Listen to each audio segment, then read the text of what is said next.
Muito bem, estamos de volta e um convite para você será realizado na Escola Eni Tereza Longo Fracaro, no bairro Pouso Bom, o 4º Circuito Municipal de Xadrez. E é uma modalidade que está aí conquistando, ganhando o gosto cada vez mais dos estudantes. Vamos falar sobre o assunto com o Edivandro, que está aqui. Boa noite, Edivandro. Boa noite, Luiz. Tudo bem? Beleza, né? Joinha. Vamos começar falando hoje de uma modalidade um tanto quanto diferente do convencional que a gente fala aqui no TV O Jornal, que é o xadrez, né? O que você acha desse tipo de modalidade sendo incentivada nas escolas aqui por meio da Secretaria de Esporte? Eu acho bacana, né, Luiz? Eu acho que todo esporte, eu acho que ele tem que ser valorizado. E o xadrez tem toda aquela história. Antigamente a gente tinha uma visão de que o xadrez era para poucos e tal. E esse campeonato a gente acompanha algumas etapas, né? Claro que a gente não acompanha todas, não dá tempo. Mas a gente vê que assim, é o gosto popular, ele está ganhando as ruas, está cada vez mais crescendo, e o bacana é ver que não tem limite de idade, né? Não tem, esse campeonato particularmente, ele é disputado na categoria livre absoluta, ou seja, homem pode jogar contra mulher, adulto contra criança, não tem muita coisa, não tem muito critério, o que é bacana, então você vê que pode ser praticado realmente por todos. Eu gostei dessa iniciativa, eu confesso que queria aprender a jogar como pessoal, não tem como. E é bacana porque é uma modalidade que exige mais o raciocínio, né, o pensamento ali, e não a condição física da pessoa. Né? E outra, para mim seria uma boa, né, porque se meu físico aqui não, ultimamente... Você tem que fazer um que queima mais, né? Não daria muito certo pra gente começar a correr, tal. Precisaria, igual você falou, um que queime um pouquinho mais de gordura. Eu também tô nessa. Não, mas você tá bem. O problema é o pessoal do xadrez. E o bacana é que assim, esse esporte já até entrou no calendário, né, dos jogos abertos, né, dos jogos regionais, jogos abertos. Então assim, mostra que está sendo realmente levado a sério. Se o pessoal quiser me chamar para um de dama, tô aceitando. Dama... Xadrez ainda não. Não, xadrez ainda não. Dama, ludo, né, banco trilha, dominó. Esses ainda eu dou conta. Truco eu também não sei, confesso que eu não sei. Mas esses esportes... Bisca, burro. Não, esses eu não sei. Jogos assim eu não sei não, mas eu gostaria de aprender. E é bacana, todo mundo joga. Idoso, criança, todo mundo joga, é bacana. E a Secretaria de Esportes está certa em incentivar, talvez incentivar até um pouquinho mais, mas já é um pontapé inicial bacana. Então fica o convite aí para você, domingo, né, até 1h da tarde, as inscrições, né, lá na Escola Eni Tereza Longo Fracaro, no bairro Pouso Bom. Não tem erro, chegou no Pouso Bom, pergunta onde fica a Escola Eni, que é a mais antiga lá. Até 1h da tarde dá para você se inscrever, então é bacana. Tem medalha, né, premiação, muito bacana. Todos os atletas ganham medalha e o troféu aí só para os primeiros colocados. Vamos então falar do esporte que você mais domina, que é o futebol, e temos Campeonato Brasileiro no final de semana. Vamos começar falando de Palmeiras e Fluminense. É com você. Ah, sim. É o jogo da balada. 9h da noite do sábado. Eu ainda não concordo muito com esse horário. Acho que no sábado poderia ser um pouquinho mais cedo, o pessoal aproveitar. Enfim, ou até um pouco mais tarde. Então, coloca um pouco mais tarde. Mas a federação faz isso e os times aceitam, então vamos lá. 9h da noite, sábado, Palmeiras e Fluminense. O Palmeiras, né, em busca de um título esse ano, do centenário.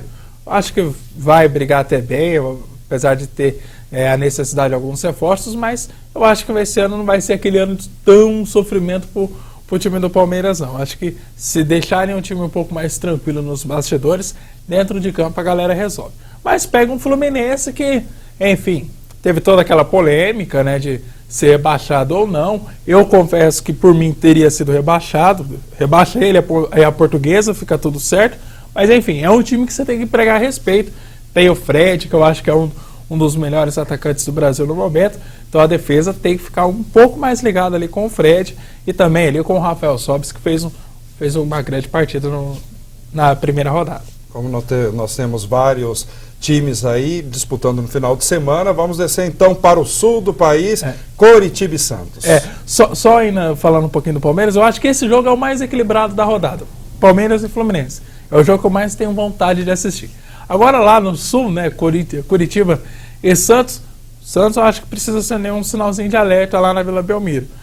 Teve toda aquela história, né, conseguiu chegar na final do Campeonato Paulista, conseguiu passar de fase da Copa do Brasil, mas eu não vejo tanta segurança nesse time do Santos não, Luiz. O torcedor às vezes pode até mas é um pouco de implicância, não é? Eu acho que quando você aposta demais em garotos, você tem que ter um respaldo, você tem que ter alguém no elenco que puxe isso. Hoje eu só vejo o Arouca que puxa, né, todo esse elenco, toda essa molecada. Então, por isso que eu acho que o Santos deveria ficar um pouco mais atento. Tá um clima meio assim nos bastidores do Santos, né, por conta dos últimos resultados, enfim. Eu acho que o Santos é favorito para esse jogo, não vejo o Curitiba com tanta favoritismo assim mesmo jogando em casa. Eu acredito que o estilo de jogo do Santos possa encaixar bem lá no Sul e quem sabe trazer aí uma vitória, apesar que um empate lá também não seria mau resultado não. Eu não confirmei ainda a escalação do Santos, né? Tem treino amanhã, mas eu gostaria de ver um time mais ofensivo também. Porque o Santos é o seguinte, o torcedor tem que entender o negócio. É um time que vai fazer muitos gols, mas também vai tomar. Então não adianta a gente ficar naquela expectativa esperando que a equipe vai fazer espetáculo, não. Vai ser sempre um jogo sofrido pro Santos. Vai fazer 4 gols, vai tomar 3. O Campeonato Brasileiro inteiro eu acredito que vai ser assim, se não se reforçar. Então vamos para Minas Gerais, em Belo Horizonte, Cruzeiro e São Paulo. Esse jogo também eu acho que é equilibrado, viu, Luiz? Eu acho que esse jogo aí também, eu vejo o Cruzeiro com mais favoritismo, porque é o atual campeão brasileiro, está fazendo uma boa campanha na Libertadores, apesar, né, de alguns tropeços aqui e ali e tal, mas eu acho que é um time que ganhou corpo e ganhou força depois da última crise. Eu acho que o São Paulo, depois dessa derrota para o CRB no meio de semana, ficou um pouco abalado, mostrou que algumas peças vão precisar realmente ser repostas, vão ter que colocar alguns jogadores ali a mais, né, para não tomar tanto sufoco, mas eu acho que o Cruzeiro é favorito, jogando, né, no Mineirão, tem toda essa história, vamos jogar no Mineirão, a equipe lá dificilmente perde, né, dificilmente o Cruzeiro perde jogando em Minas Gerais, então o São Paulo eu acho que tem uma parada difícil, a mais difícil da rodada, eu acho que é essa do São Paulo, o torcedor são paulino também deve estar achando isso aí, mas tudo pode acontecer também. E vamos voltar agora para São Paulo, em campo, 2 times que enfrentam e disputam fora também, né? Que é a maior torcida né, do país. Corinthians e Flamengo. Eu acho que é o clássico das multidões, né? Digamos assim. Eu acho que Corinthians e Flamengo podem não ter a maior torcida, mas eu acho que são as torcidas que mais fazem espetáculo no Brasil. Esse jogo, o jogo em si promete ser um jogo ruim, para falar a verdade. Vai ser um joguinho, né? O Corinthians não agrada, o Flamengo muito menos, a verdade é essa.